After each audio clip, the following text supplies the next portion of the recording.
ప్రకృతి అందాలకు నిలవైన విశాఖ సాగర్ తీరానికి మరో కొత్త అందం వచ్చి చేరబోతోంది. భీమిలి స్పెషల్ టూరిజం జోన్ పేరుతో పర్యాటక నగరం ఏర్పాటుకు ఏపీ సర్కార్ గ్రీన్ సిగ్నల్ ఇచ్చింది. రాజధాని అమరావతి తరహా మాస్టర్ ప్లాన్తో దీని నిర్మాణం జరగనుంది.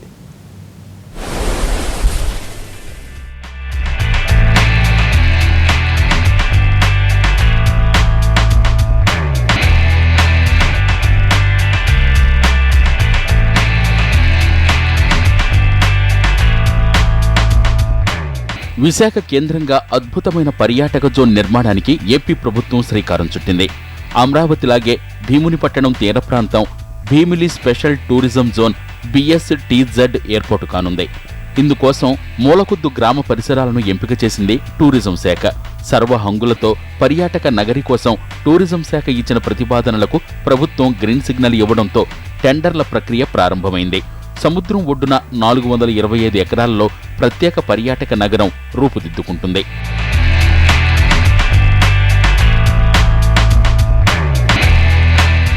CRDA తరహాలోనే వివిధ జోన్లుగా విభజించి అభివృద్ధి చేస్తారు. సుమారు 32 లక్షల చదరపు అడుగుల స్థలాన్ని రెసిడెన్షియల్ ప్రాంతంగా, మరో 35 లక్షల చదరపు అడుగుల స్థలాన్ని రిసార్ట్స్ కోసం, మిగిలిన భూమిని hotels, gardens, restaurants, food courts కోసం కేటాయించనున్నారు. భీమునిపట్టణం తీర ప్రాంతంలో పర్యాటక నగరి అభివృద్ధి చేయాలన్న ఆలోచనకు ప్రధాన కారణం INS విరాట్. ఇటీవల ఇండియన్ నేవీ విధుల నుంచి విరమించిన విరాట్ యుద్ధనౌకను స్టార్ హోటల్ కమ్ కన్వెన్షన్ సెంటర్గా మార్చేందుకు ఏపీ ప్రభుత్వం ప్రయత్నాలు కొనసాగిస్తోంది. అయితే విరాట్ను మ్యూజియం మరియు హోటల్ను ఫ్లోటింగ్ జెట్టీకే పరిమితం చేస్తే ఆశించిన స్థాయిలో ఫలితాలు రావని పర్యాటక శాఖ భావించింది. BSTZ ఏర్పాటు చేసి అందులో విరాట్ను భాగం చేయటం ద్వారా టూరిజంను కొత్త పొంతలు తొక్కించాలనేది సర్కార్ యోచన.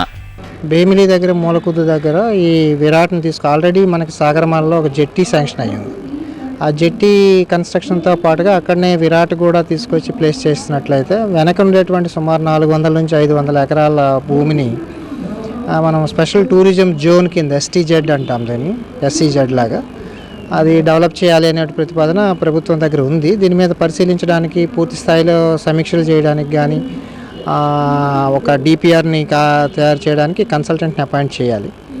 ఆ కన్సల్టెంట్ పూర్తి స్థాయిలో దాన్ని స్టడీ చేసిన తర్వాత మనకు ఒక రిపోర్ట్ ఇస్తారు. ఆ రిపోర్ట్ని బేస్ చేసుకొని అక్కడ ఏం జరుగుతుంది, ఎలా చేయాలి అనేది ఫండింగ్ పొజిషన్ అంతా కూడా గవర్నమెంట్ ఆలోచించి నిర్ణయం తీసుకుంటా ఉంటుంది. BSTZ రూపకల్పనకు గుజరాత్లో సక్సెస్ అయిన గిఫ్ట్ సిటీ కారణం. అక్కడి ప్రభుత్వం సబర్మతి నదీ తీరాన గుజరాత్ ఇంటర్నేషనల్ ఫైనాన్స్ టెక్ సిటీని ప్రత్యేకంగా నిర్మించింది. అలాగే సుమారు 30 కిలోమీటర్ల తీర ప్రాంతం కలిగిన విశాఖపట్నం, భీమునిపట్టణం మధ్యలో ఇలాంటి ప్రత్యేక పర్యాటక నగరిని నిర్మించాలని ఏపీ ప్రభుత్వం సంకల్పించింది. ఇప్పటికే 3 అంతుల మాస్టర్ ప్లాన్ పూర్తయిందని టూరిజం వర్గాలు చెప్తున్నాయి. BSTZ మొత్తాన్ని ప్రభుత్వం, ప్రైవేట్ భాగస్వామ్య విధానంలో అభివృద్ధి చేస్తారు. ఫలితంగా హోటల్స్, కన్వెన్షన్ సెంటర్స్, పర్యాటక ప్రదేశాల నుంచి కోట్ల రూపాయల ఆదాయం సమకూరుతుందని అంచనా.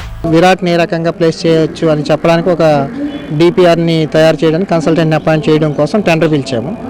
ఈరోజు స్పెషల్ టూరిజం జోన్లో ఎలా చేయాలి అని చెప్పడం కోసం కన్సల్టెంట్ కోసం ఈరోజు టెండర్ ఇష్యూ చేస్తూ ఉన్నాం. మనం రీసెంట్గా మనం చేసింది ఏంటంటే టూరిజం డిపార్ట్మెంట్కి ప్రజెంటేషన్ ఇచ్చాం. ఎలా ఏ స్కీముల ద్వారా ఎంతెంత డబ్బును తీసుకొచ్చి దీన్ని ఏ రకంగా కన్వర్ట్ చేయొచ్చు అనేది. So next ministry of defence కనుక క్లియరెన్స్ ఇచ్చిన తర్వాత విరాట్ మనకి వస్తుంది అన్నమాట. ఇప్పటికే విశాఖ అందాలు పర్యాటకులను కట్టిపడేస్తున్నాయి. ఇప్పుడు ఈ పర్యాటక నగరి నిర్మాణం కూడా జరిగితే సాగర తీరం మరిన్ని సొగసులతో ఆకట్టుకోవడం ఖాయం.